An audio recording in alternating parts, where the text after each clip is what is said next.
do it in divine time. That one for me is kind of a challenge because I know the desire's there, but the timing's not. Any of you guys experience that at all? It's like, man, I should already be a SVP. I should already be making 300,000 a year, but it's not divine time, right? So if you're in that zone, you got to just keep working towards it and working towards it, right? All our desires we have, working for it, it's not just going to drop in your lap. You guys want to be successful just like I do, right? But it's not going to just drop in our lap. We have to work for that, right? And that's the desires of our heart. God gave us a desire, but he also says you got to have a work ethic, right? And you got to work for it. Waiting without working, that's going to stop you, right? He's not going to give it to you in divine time if you're not even putting forth effort. So I wanted to kind of start out with that. And then I wanted to kind of tie it into, a little bit of Primerica. I heard this and, it kind of hit me hard. A lot of us are worrying about, I don't have a big enough team. Nobody's helping me do anything, right? I'm all on my own. Let me ask you this question. If I gave you 1,000 licensed reps today, and they did exactly what you did last week, are you going to be happy or are you going to be sad? Right? That shows that you have to be the one before you can find the one. You have to be the one before you can find the one. Some of you guys are given, some of you guys are going to be really happy with that statement, right? Yeah, if I had 1,000 reps and I did what I did last week, I'm going to be super excited. And then some of you guys are going to be like hanging your head in shame, right? Because if you're 0 by 0, guess what? 1,000 reps on your team doing exactly what you did, you're still 0 by 0, but you got a huge team. So you got to lead from the front, right? And leading from the front means you're working, and that'll help you get that desire, right? This business is really simple if you do it until you find find other people that are willing to do it with you, right? But who's going to follow you if you're not doing anything at all, right? And I think it was John Maxwell said, if you go out for a walk and turn around and there's nobody with you, you're just out for a walk. You're not leading anybody, right? So that's a powerful message if you guys really think about it. If I had 1,000 people on my team doing exactly what I'm doing, am I going to be happy or am I going to be sad? Think about that. You got to get ready to be able to lead 1,000. And to lead 1,000 means you got to get ready. So I just wanted to share that with you. I thought that was pretty cool.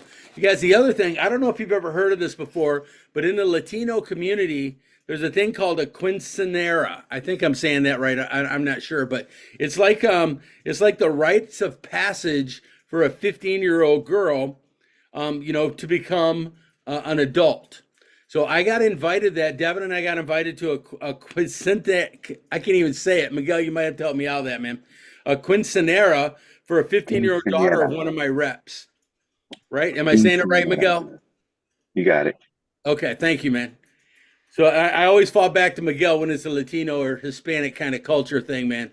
He's my guy on that. So, so it's an acknowledgement in front of 100 people. There's 100 people, you guys, and I didn't know this about it. I thought it was just a rite of passage going from, you're a girl and you're giving up childish girl things and you're becoming a woman. But it was so much more. We started out in a chapel, and this young lady in front of 100 people had to identify her faith, right? So it wasn't just a rite of passage, it was identifying her faith, and it was a religious passage. So this 15-year-old girl publicly announced her faith as a Christian and accepting the Lord as her Savior. So, at 15, that's a big deal, right? I think I was 17 or something like that when I first, gave my life to the Lord, but 15 publicly in front of 100 people. That says a lot, right? So one of the things that they did at this quinceanera is they place a crown on her head. Now, you guys, I don't know if you know, but crowns have a lot of symbology behind it, right? Now, it wasn't just because she was going to be the queen for the day in this passage, right? It was because she's a princess of the child of the king. That blew my mind, right? And it said, the crown symbolizes her anointing as a child of God, that she is now under his protection, given the privileges that come with royalty in God's family. You guys, it was pretty moving. I've never been to one, and I was like, oh my gosh, I didn't realize that. I thought it was just we're gonna have a little, Latino party and have some food and cake and celebrate this girl, turning 15, and it was so much more than that. And then you guys, it made me, when I got home, I looked it up, and the symbolism behind the crown is pretty powerful, right? Especially if you look it up in reference of the Bible, it means royalty. It means Holy Spirit, blessings, honor, external rewards or eternal rewards, God's favor. That's pretty powerful stuff if you start thinking about that for a 15-year-old to be able to do that. So, the Latino culture, you guys, around the Quinceañero, it was a beautiful thing to witness. From the happiness on the 15-year-old girl's face to the parents' faces. I was watching the parents and the other adults in the room, and everybody was so happy, and she was happy because of all the support she had transitioning. And watching that was an honor, and Devin and I watched her grow up. We've known her. Some of you guys, I don't know if you know Mark Gadley, but that's who I was with. And he's been part of my business for about 8 years. So we've been watching his daughters grow up. When we met them, they were like 5 and 7. And now she's 15 going through this. And it was really an honor and mind blowing to do it. So you guys, I shared this story with you because I saw this 18-year-old girl acted like she could conquer the world when she was at this event. When she was being crowned and all these people were, it was kind of like going to a wedding, to be honest with you. But she was, like walking on clouds with 100 people, just being around her with that, right? And it reminded me of, how many people I have had come into Primerica that they come in and they say, I'm going to do 20 by 20 in my first month. You guys ever have that? Or is it just me? People showing up, I'm gonna kill it. I'm gonna be your next guy. I'm gonna do 20 by 20, right? And then something happens and their excitement fades. And it's sad to watch because I think sometimes people forget they're supposed to walk through the valley, not walk into the valley and stop. You guys ever heard that before? Right? That scripture says walk through the valley, not walk into the valley, and the first time you get hit with something challenging, stop and pitch a tent and hang out and build a camp. And I think sometimes that's what we do in Primerica. We forget we're supposed to walk through the valley, and your valley can be whatever it is. I haven't mastered my fundamentals. I haven't passed my test. I don't like to recruit. I don't like to whatever. That's your valley. You guys, you got to walk through that one step at a time. Keep on going, walk through it. Hit that wall and you stop, and what's going to happen? You're never going to get where you want to be, right? So you got to keep that in mind. We all have that at some point on our journey. So you always got to remember, I got 2 things I want you to remember. Have the faith of a 15-year-old girl at her quinceañera that you can do anything and conquer the world. That's the first thing, right? And the second thing is keep walking through the valley. Don't stop for any reason. You get through that valley, you get to looking for the other side of the valley, and that's where all the magic happens. But while you're in the valley, you're learning, right? You're learning, and you just keep walking through that, right? So if you ever get a chance to go to a quinceañera, I encourage you to go. It's like going to a wedding, like I mentioned, there's a reception and then the program. And of course, then, we ate and we sang and, watching me do Latino dances, you guys would have paid the admission just to see that happen, I'm sure. Because, I'm a big white guy. I don't really dance that well, but I was out there doing it because the environment, it made me do it. And that's what we do here, right? We're trying to create that environment that just makes you do it. Like, man, I'm so excited. I want to do it. I got to do it, right? You're right, man. I put on my Boogle shoes, man. I was dancing like a crazy man. It's kind of like back in the day when I was going to the discos. I'm that old. There was discos back in the day, They didn't call them bars. It was discos, right? But that's what it was like going to this party at the end. You know, Latino culture, they're very party oriented, right? They're upbeat and they want to dance and enjoy. And watching this 15-year-old girl in her princess dress, wearing her crown, and just, you know, being a conqueror and being on top of the world, it was really fun. You know, to do that. So at the end of the night, you know, it was fun to be part of that day. And you know, just I'm blessed to be somebody today. I hope today this blesses some of you guys, that you can go out and have your own Quinceañera week, right? Just walk with that crown on your head and just know, you know, you got this. You got to figure it out. You know, if you're here and you have a desire, it's because God put it there, and as God's got you, how can you fail? Just one step in front of the other, stay plugged in and keep going. All right, guys. Well, that's what I have for you today. So hopefully that touched somebody. You know, it was really fun to go through that. This weekend was really powerful for me. You know, got to realign some of my thinking and got me really thinking about, you know, the business and getting ready. And we don't have that much time. He goes, we're getting ready to go down to Atlanta. And if you're like me, I don't want to go to Atlanta unless I'm on a high note going down there, right? I want to do as much as I can do getting ready for Atlanta. So get those numbers up, set those appointments, run those appointments, keep your faith, walk through the valley, and have your Quinceañera. All right. So with that, I'm going to turn it over, and I think it's Dan, right? Or Dan, are you next? Sorry, I didn't look at my list. Oh, you're good, Cass. Cass, go ahead. All right, Cass, I'm going to turn it over to you. Take her away. Awesome. Thank you, Steve. That was so good. It's interesting that you said that, Steve, about, you know, having a dream and that sort of stuff. I was listening to the Dream Giver going to bed last night. And so I don't know, something about Mondays, man. We're like all ish on the same page, but that's not actually what I was going to talk about, you guys. I'm going to talk about, so I finished listening to the Atomic Habits. It's going to talk about stretch leather pants also. Oh my gosh, Dan.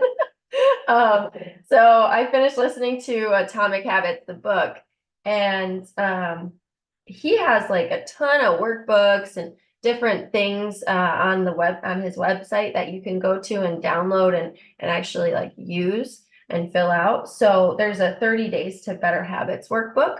So I'm going to go through just the first couple like steps with you guys, and I think it's going to be really helpful and really powerful for you guys for the week. So the very first, let me start. Okay, so Atomic Habits, right? Atomic Habits, the book, it basically says, you know, Steve's got it. Let's go. Yeah, so Atomic Habits, you know, basically is talking about every small, right? Atomic, tiny, every tiny little thing that you do is a vote for the type of person that you want to be, right?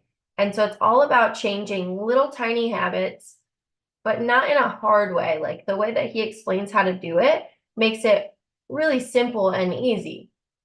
And it's like, it's kind of like puts a light bulb in your brain of like, oh, I could actually do this, and I could do this pretty quickly, right? So, all right. So the first step in his 30-day workbook challenge is, and we're going to write. Sorry, I know every time I get up here, we're all writing. Sorry. You should write every day, though. It's a good practice. So decide the type of person you want to be by asking yourself these questions. So we're going to write a little bit about each of these questions. So the first one is, who is the type of person who can achieve the outcomes that you want? And the reason we're talking about the type of people we want to be is because that's what we're going to focus on when it comes to our habits. Because, you know, Mel, if I say I want to, you know, go run a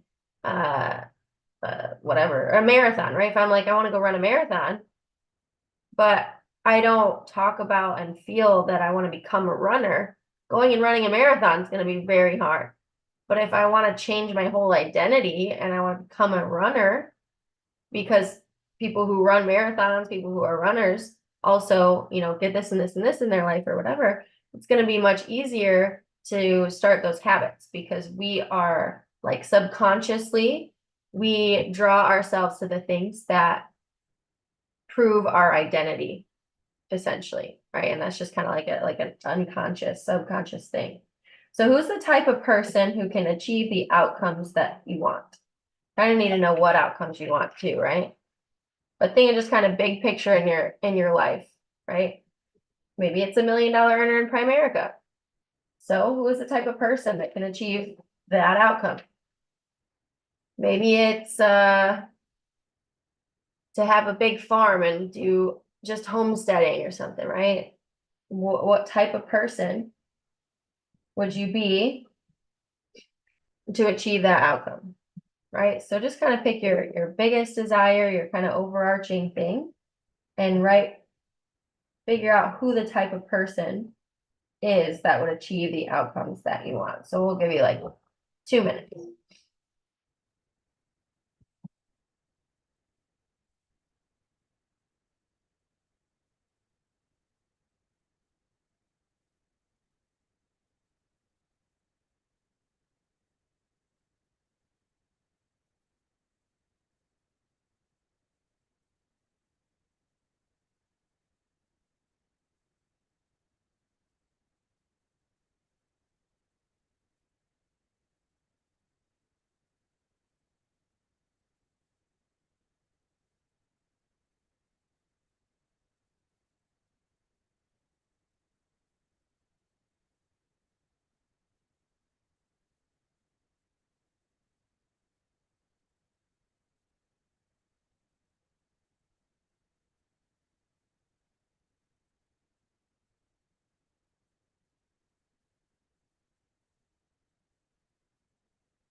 Okay, guys, and then think of who do you want to be? What values do you want to stand for?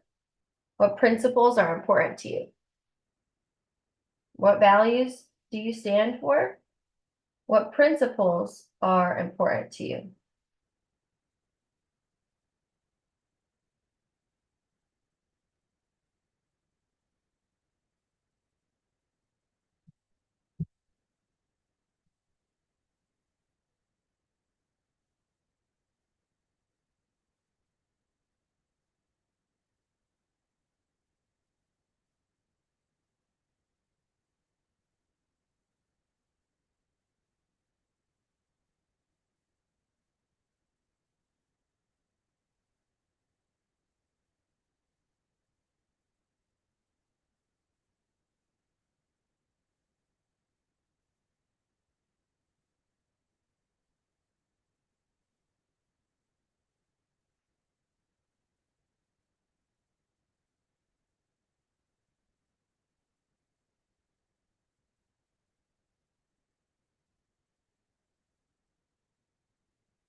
Okay.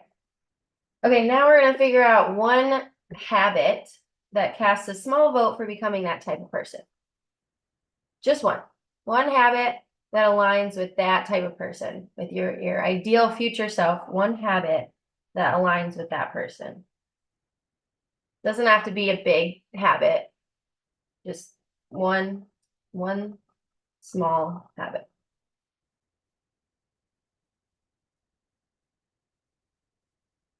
This could be reading every morning. This could be going on a walk, going on a run. You know, whatever aligns with what and who you want to become.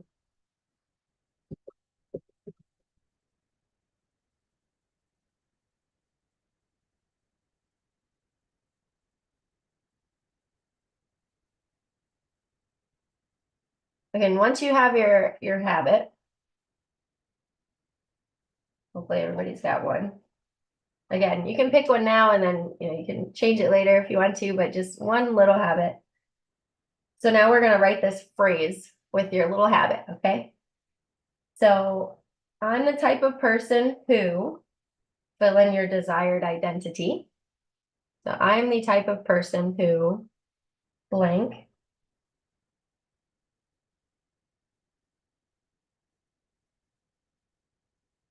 I'm the type of person who blank. Fill in your desired identity. Okay. The habit I'll be focusing on is, write your habit. The habit that reinforces your desired identity. You're kind of writing this like as a statement to yourself, right?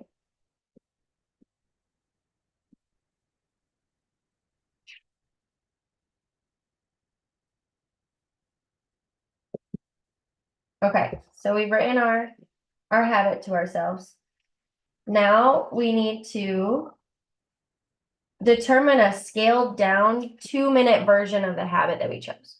So if your habit is go out and run every morning, like I know, Dan's Steve's having a party over there. Yeah. I don't know if you saw, you had balloons go up in your Zoom. I don't know. But I know, Dan said he was trying to run a marathon, right? So maybe his is run every day, right? Maybe he put something crazy because it's Dan and he run 6 miles every day, right? So a small 2-minute version of Dan's habit might be put your running shoes by the door and lace them up, put your running shoes on every day. That's a very small habit, right? So he doesn't have to go running. He just needs to do that. Buying running shoes would be a good start. Yes, you definitely should do that. Don't wear basketball shoes running 6 miles, Dan. So pare it down and make it micro, right? Make it real small. Within 2 minutes, you can get that done. So if it's reading, I want to be reader every day. I want to, focus on my health. So I want to make a healthy breakfast every day, right? Maybe that's grab a banana every day, grab a piece of fruit in the morning, right? You got to pare it down so it's really, really tiny. And it's a 2-minute version of the habit that we chose.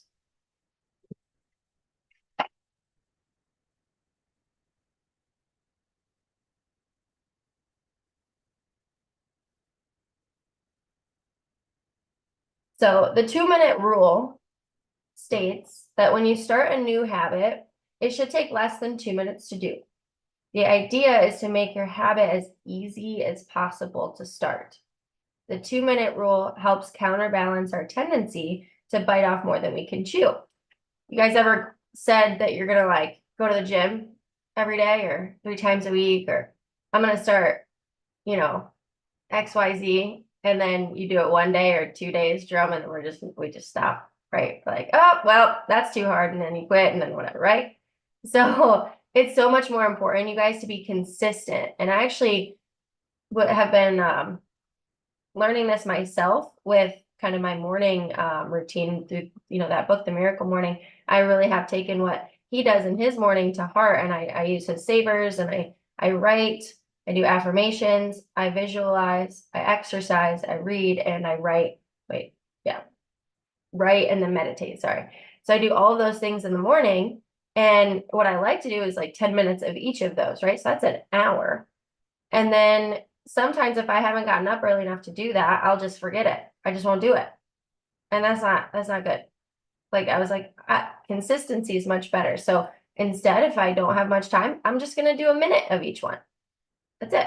Because at least I'm doing it, right? I'm developing that habit. I'm not letting myself, skip a day so that it kind of breaks my developing of that habit, right? So 2-minute rule.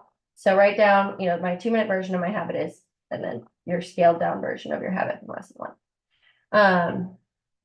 So yeah, hopefully that was helpful for somebody. And then I want you to focus on that 2-minute habit this week, right? I want you to focus on just doing that. Again, if your habit is to run 6 miles a day, just put your shoes on.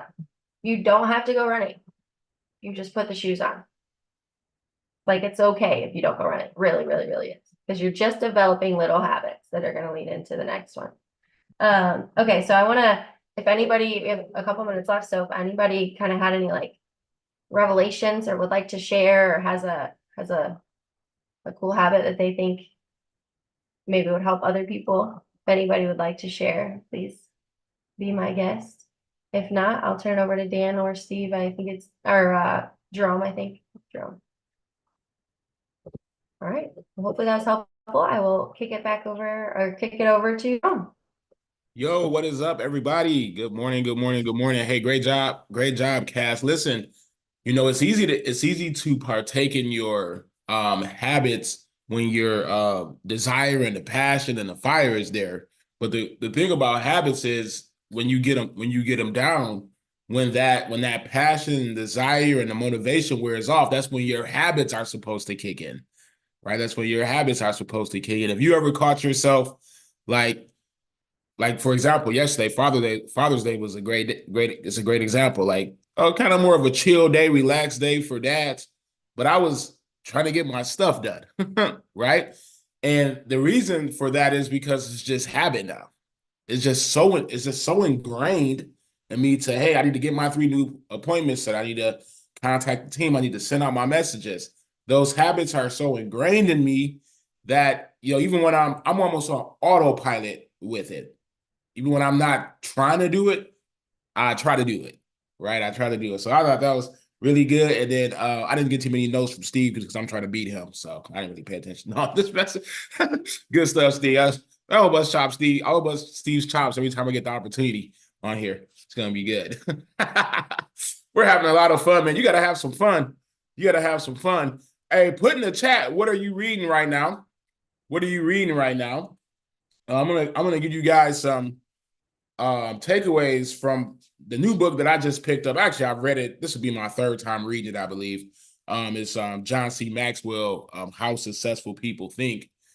And I'm gonna talk specifically today, about thinking big. Actually, thinking big as a leader. But you got to be reading. I see we got some good ones in the chat. Let me go through some of these. See if anything that I read before. Got the 5 levels of leadership. Good one. Dream Giver. Good one.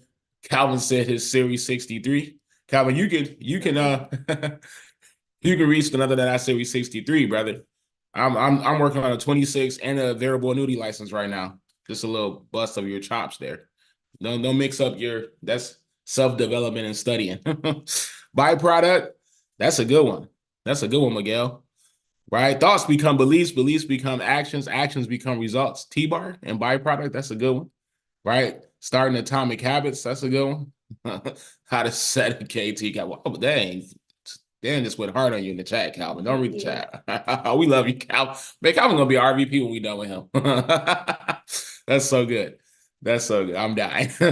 So I want to go through thinking big.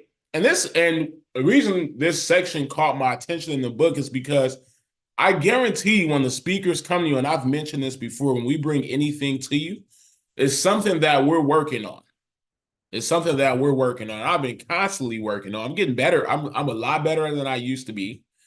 After I had something said to me that was ultra profound, actually Ian Prugner, one of our mentors and coaches, a little $1.2 million earner in Primerica, he said something to me one time that helped me with this, that helped me start working in the right direction, at least. He said, Jerome, you're consistent, but you're just consistently small. I said, dang, bro. To say it like that. That's like a kick in the nuts. You know what I mean? Like, dang, back off a little bit. Right? I'm like, but but he was right. Like I was very consistent at what I was doing, but I didn't think big, and it's usually when people don't think big, it's usually from my experience, stemming from two places. Number one is they just haven't been in an environment to think big. Right? Some people just come up in environments where big thinking is just not a thing. Does that make sense? So that wasn't my case within the business because I was in an environment that thought big. Number two thing is, which is most people's fear of issues with thinking big stems from, and that is fear. Fear, because when you think big and you start playing big, some people are afraid of that territory. People are afraid of that territory. And that was mostly me. I was afraid of that territory. If I were to be completely honest with you, the responsibility that it brought, right? I'm responsible, like regional vice president was mine for the longest. Like I'm responsible for other people. I gotta pay rent. I gotta do all these fears that I have, right? My QBI counted, right? All these different fears that I have. And it has stopped me from accomplishing that earlier than I should have. Right. So let's talk about thinking big. I thought this was really good. So he actually called it big picture thinking and why you should think big and play big. Number one was it allows you to lead. It allows you to lead, right? See, like it's gonna be tough to lead other people thinking small. Because you just simply can't fit their dreams within your dreams. Right? If your goals aren't big enough, how can you expect to fit some other people's goals within those goals? You know, so I heard Ian talk about this a ton.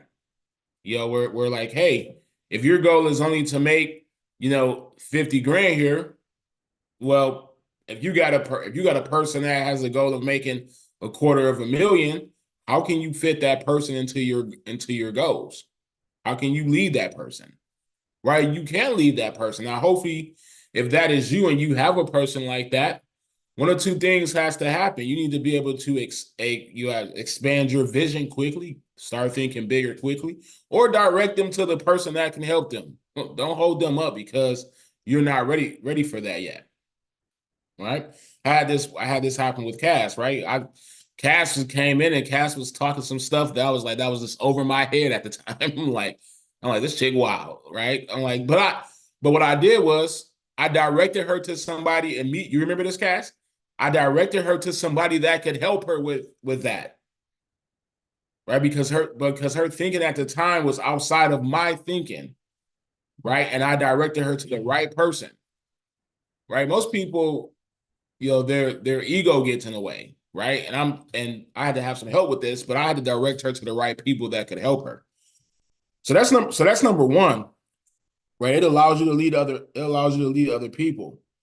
You might have agents. Think about this.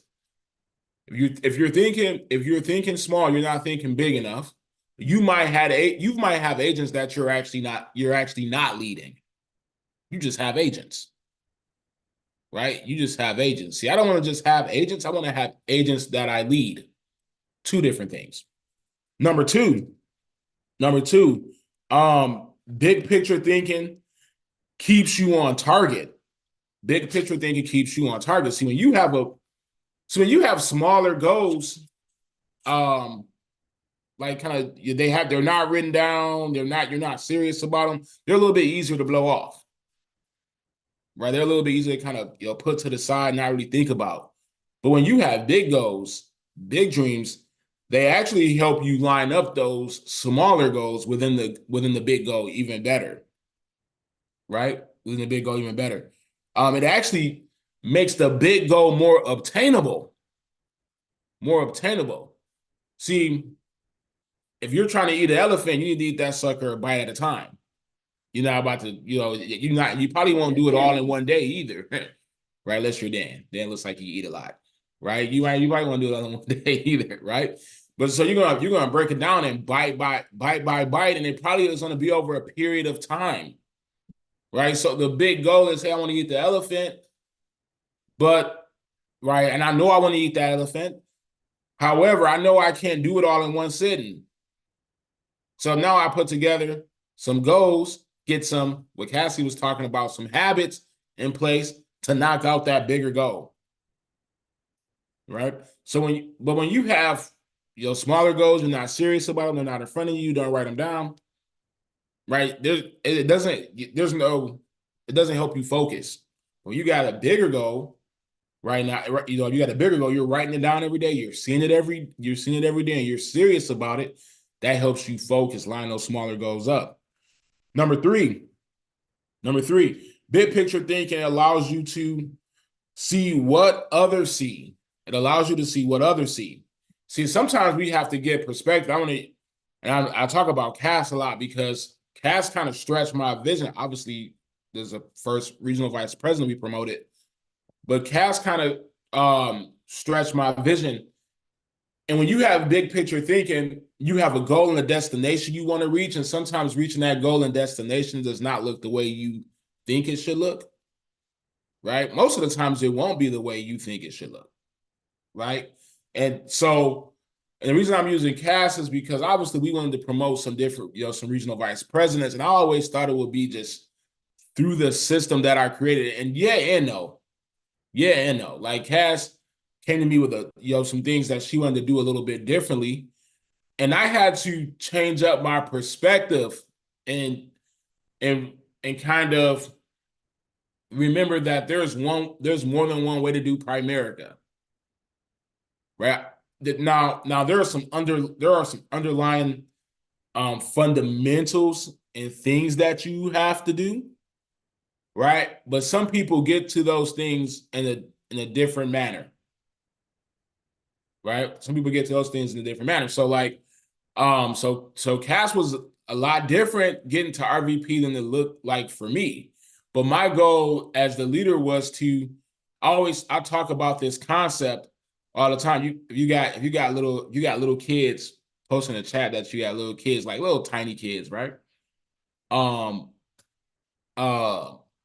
they were small, when we take the boys, when we take the boys bowling, then we would put up bumpers, right?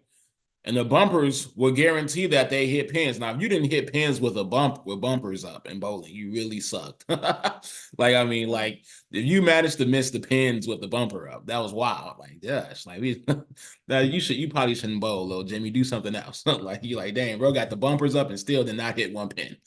Right. But the bumpers on the lanes, they do what? They guarantee that you don't go in the gutter, and they guarantee that you hit some pins. Well, as a leader for Cass at the time when she was making some changes that were a little bit different than what I would have done, my goal was just to be her bumper on the lanes. Right? The pins were RVP, the lane was Primerica, the bumpers were me. Does that make sense? Right? So my goal was to get her to the pins, even though it looked different than I wanted to. Cass went up there, turned around, rolled the ball between her legs backwards. I'm like, oh, that's not how I would do it, Cass, but that's how you're doing it. I'm just messing with you, Cass, right? But we had to make sure that, hey, that ball didn't go into the gutters. And so that's a change of perspective, right? And that's what big picture thinking allows you to do as a leader. When you have a bigger picture, you have a larger goal, something that you want to accomplish. Right, you have to change the way you see and do things sometimes. Right, so that was number 3. Allows you to see what others see. So I had to get Cass's vision for what she was looking for to do with her team and her organization, and cheerlead that and help with that. Number 4, big picture thinking promotes teamwork. Hopefully your goals are big enough that they directly or indirectly solicit the help of others. If you're like, hey, I can hit all my goals by myself, your goals aren't big enough. Right? Your goals aren't big enough. Like I heard Cass and her team talking about, hey, they got to go to do 100 by 100 coming up soon. I heard that right, Cass? You, Leah, Sarah, y'all got the team to do that. Some other leaders, right? But Cass couldn't do that by herself. Now Not long term, at least, right? She might be crazy enough, but I don't think I've ever seen it done. Not both at the same time, at least. You might see somebody do one or the other, but you rarely ever see them both done at the same time. So that goal is directly or indirectly soliciting the help of other people. Now, you've heard me mention before, hey, you can't walk into your bright new future with your same old self. You have to get better.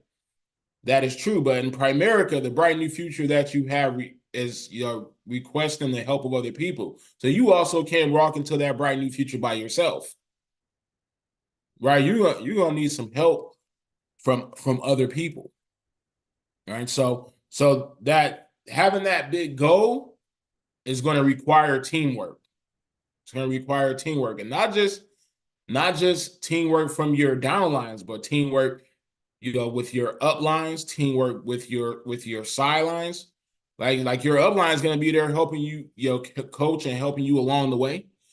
Like your sidelines, when you say sidelines, what do you mean by that? Because a lot of people don't know what that means. Like the other leaders in the business, like Cass, Dan, and Steve, we're sidelines. I mean, we don't benefit from each other. And as far as I don't make money off their business, I don't get production credit for their recruits, but I do make money off them. I do get production credit from them. You how, Jerome, if they're not a part of your business, but because when they get on here and they teach you and you take something from it and you learn from it, I benefit from it. Right. So I need them to be on their A game, and they need me to be on my A game because they're putting me in front of you. Right. And that benefits them. Right. So that big picture, that big goal, right? Thinking big, that solicits teamwork.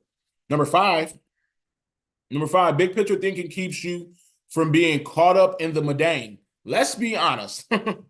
Sometimes what we do every day, like you look at what we do every day, get your new contacts, set your new appointments, run your appointments. That can be a drag sometimes. Let's just be honest. That's like some days I'm like, gotta do it. Right? Gotta call some people. Like ask Mel. Like the other day I had somebody calling me. I literally started to dodge the call. I told her while I was driving, somebody was coming. I just got the emotional bandwidth today to talk to this person. So we have it happen. I have days where it's a drag. I have days where it's tough to do the things that I'm supposed to do. But you know what helps me get into the motion of doing those things? When I keep those big goals in front of me. This is why I recommend, if you have a vision board or a dream board or anything like that you do, I know some people, your affirmations, these type of things, do them first at the beginning of your day. Right? So they set you in motion. They set you in motion for the rest of your day. When when you don't feel like making the calls, you think back like, man, I just saw my goals that I want to have.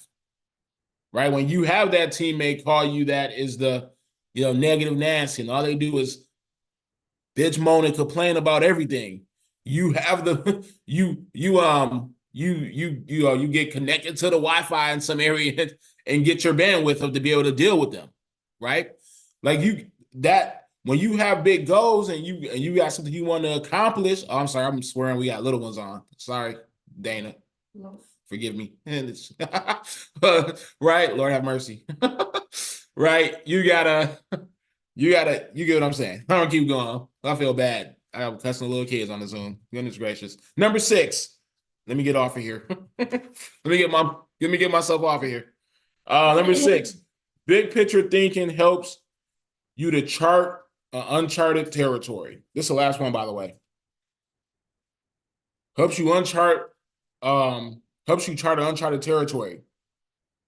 See, people that have big thinking, they cross bridges in their minds before they cross them physically. Right? And I really had to work on this one because I recall, like, when you have people in your business, I'm gonna end with this. When you have people in your business that come in, you ever have that new person that has a lot of questions?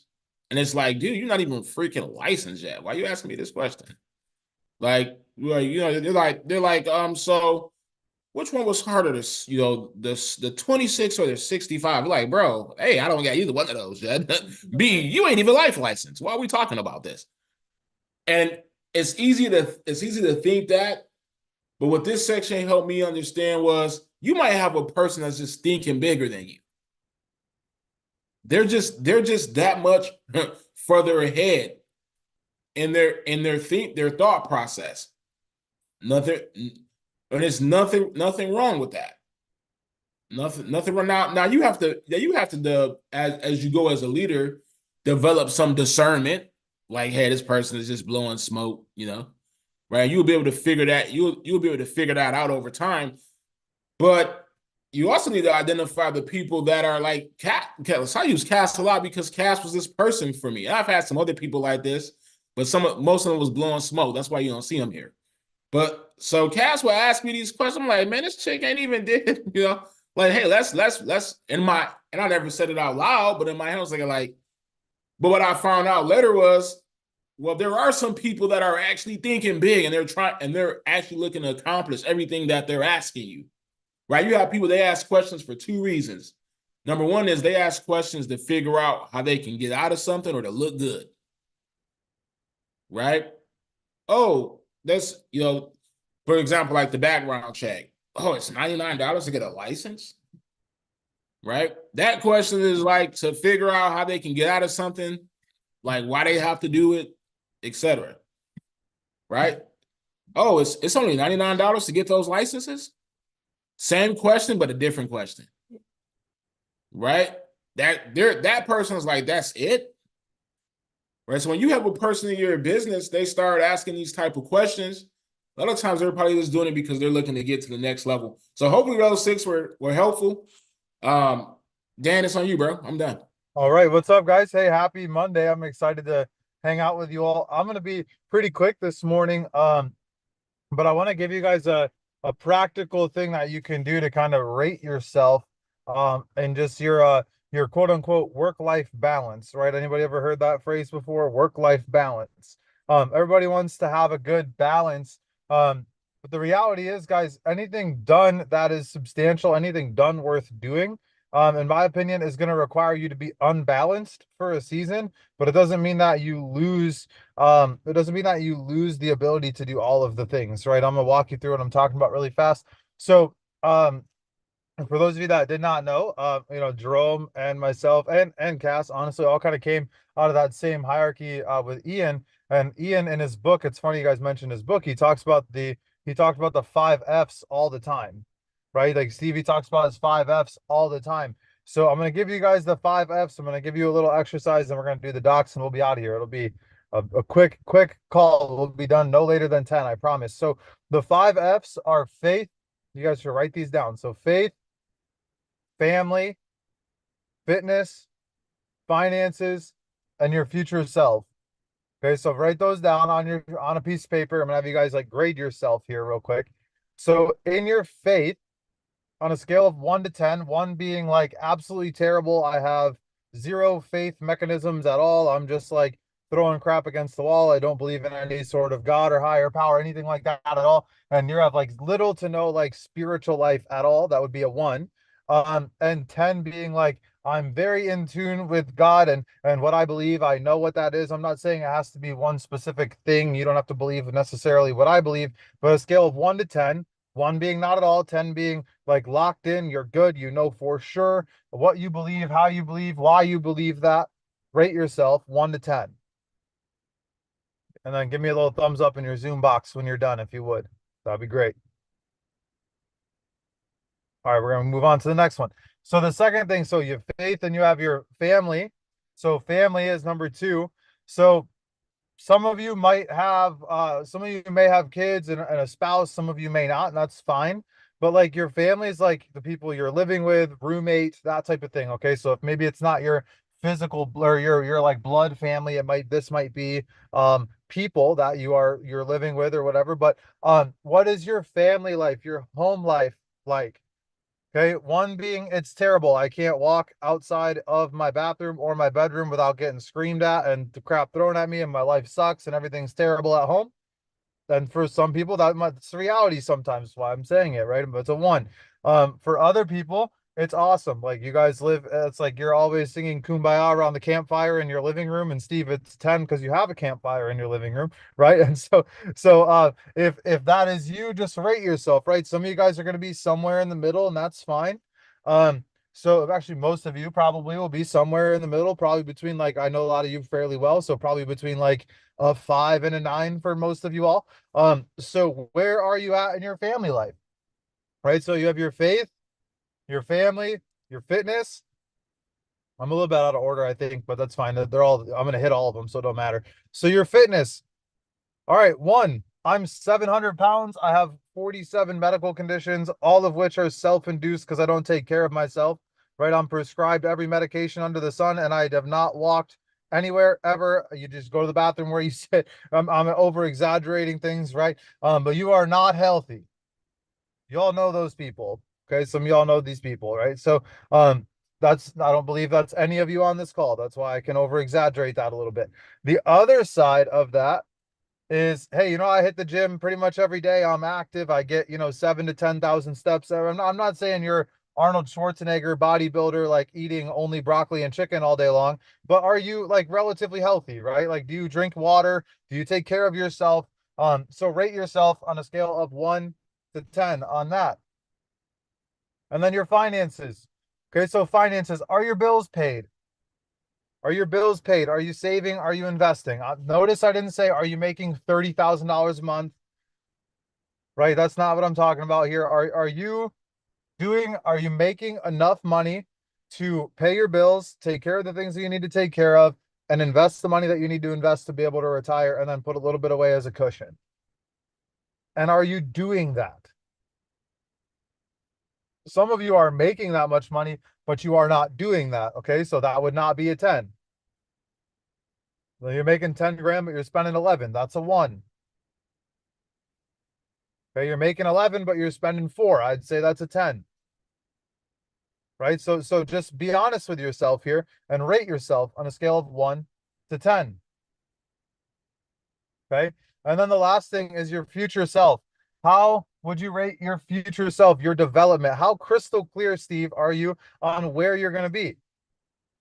Right? Like Lindsay, how locked into the leader that you need to be for your family, your spouse, your kids, your business? How locked in are you on that? And how focused and intentional are you on developing that person? Right? Does it make sense? How intentional am I on becoming who I need to be in order to be that person that my family, my business partners, my people can look at and say, that's the leader I want to be, right? That's the future person that I'm going to become if I keep down this path that I'm on right now. So you should have 5 numbers. Do we all have 5 numbers, or did I skip one? Okay, you got 5 numbers. Great. Some of you guys are going to fail this test because it's a math test. Okay, so you're going to take this, you already got to fail. You already failed just because there's numbers involved. But so take your 5 numbers and multiply them all by themselves, right? So I'll be open and honest with you. So my faith, I would say, is a 10. My family, I would give a 9. My finances, I would give a 7. My fitness is an 8. And my future self, excuse me, is an 8. So you have a possible score of 100,000. Okay, that's your possible number. Okay, so my highest possible number is 100,000. So I have 40,320. Okay, now what I want you guys to understand is that number, and this is not like science here. Okay, I was just thinking about this earlier. Like, how can we incrementally move the needle over time so you can see small improvements happening, right? The reason I wanted you guys to multiply all 5 of these numbers by themselves, because do you all have your number? Do y'all got a number? I don't even need to tell me what it is, but did y'all do your math? So you're going to multiply each number. So Cass, if you had 5, 5, 5, 6, 7, you're going to do 5 times 5 times 5 times 6 times 7. It's going to give you a number, right? So some of you did not do that, right? I just told you some of you were going to fail the test. So get your number. Now, all I want you to do is bring your smallest number up by 1, and then run that math equation one more time. And I want you to see how much of an impact one number, one little tiny increase makes, right? One little tiny increase. What does that do?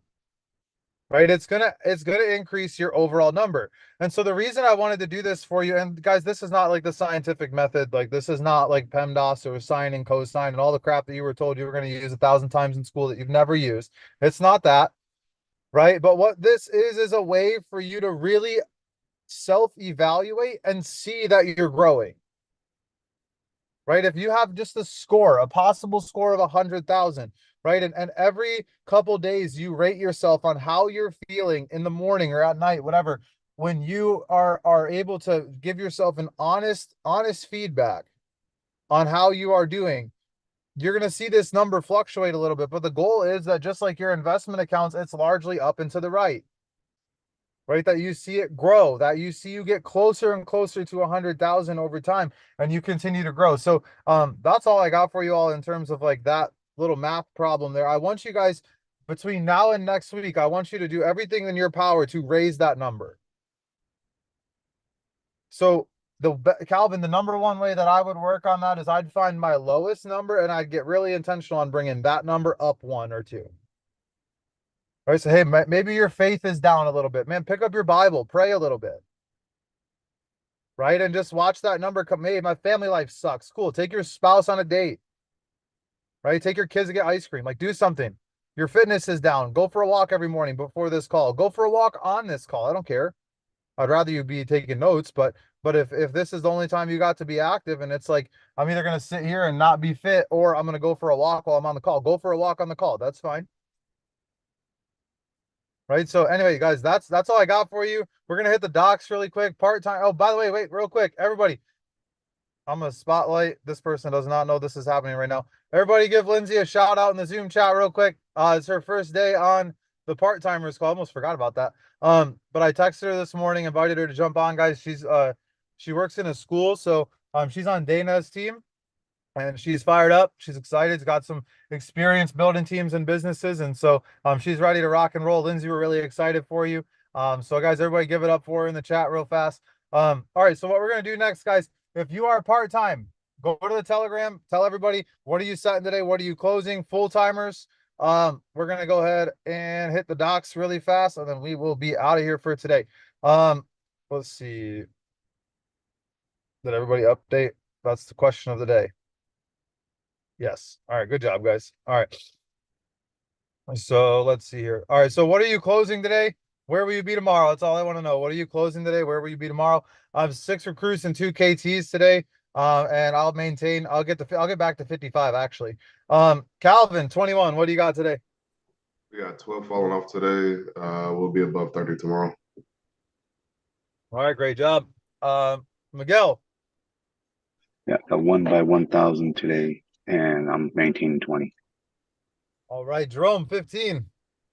Yeah, 6 by 1, 2 orientations. I'll be at 20 tomorrow. All right, great job. Battle Royale, Steve, you're getting your butt kicked right now. You're gonna let Jerome beat you after a month of you kicking his butt. He's only up by 2 recruits, man. I got him on premium, so we're good.